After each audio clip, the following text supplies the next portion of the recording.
আসসালামু আলাইকুম, কেমন আছেন সবাই? এই আমের সিজনে আম দিয়ে কিছু না বানালে কি হয়, তাই আপনাদের জন্য নিয়ে এলাম মজাদার একটি ম্যাঙ্গো ফ্লেভারের প্যানকেক। এই প্যানকেকটি বানাতে আমাদের লাগবে আম, দুধ, বেকিং পাউডার, আটা কিংবা ময়দা, সয়াবিন তেল, সাথে হচ্ছে চিনি। একটি ডিম দিয়ে দিলাম, তারপর দিচ্ছি হচ্ছে কাপ দুধ, তারপর এই ম্যাঙ্গো পাল্প গুলি দিয়ে দিলাম।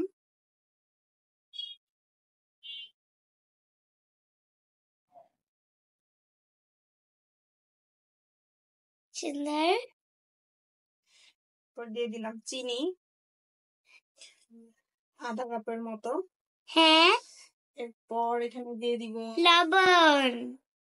স্বাদ মতো লবণ। হ্যাঁ, তাতে ভালো লবণ। স্বাদ মতো লবণ দিয়ে দিলাম।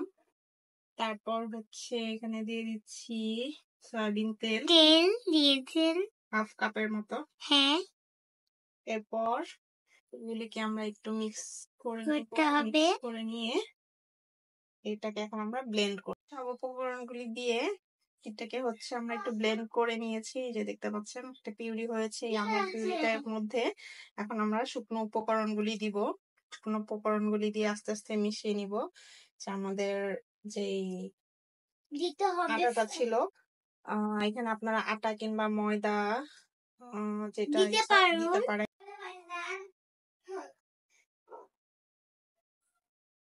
আস্তে আস্তে আমরা মিশিয়ে নিব যাতে কোনো লাম্পস না থাকে। খুব ধৈর্যের সাথে করতে হবে। এভাবে করে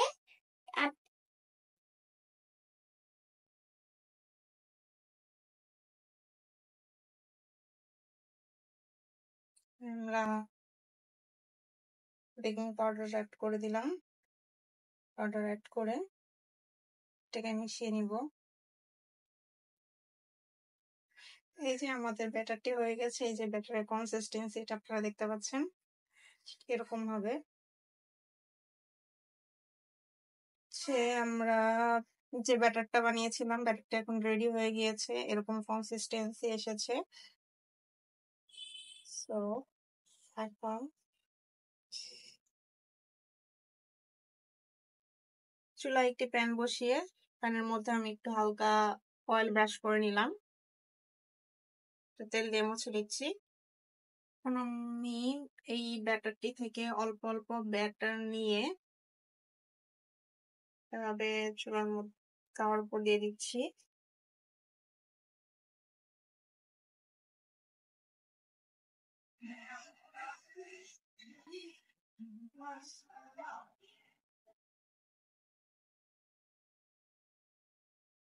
এরকম বুদবুদ যখন উঠবে তখন এটাকে বুদ ওঠার পরে এটাকে হচ্ছে আমি উল্টিয়ে দিচ্ছি। দেখতে পাচ্ছেন একটি পাশ হয়ে গিয়েছে। সেম ভাবে আমি এটাকে উল্টিয়ে দিলাম।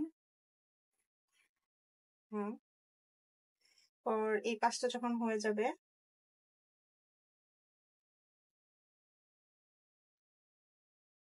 পাশটি হয়ে গিয়েছে দেখতে পাচ্ছেন।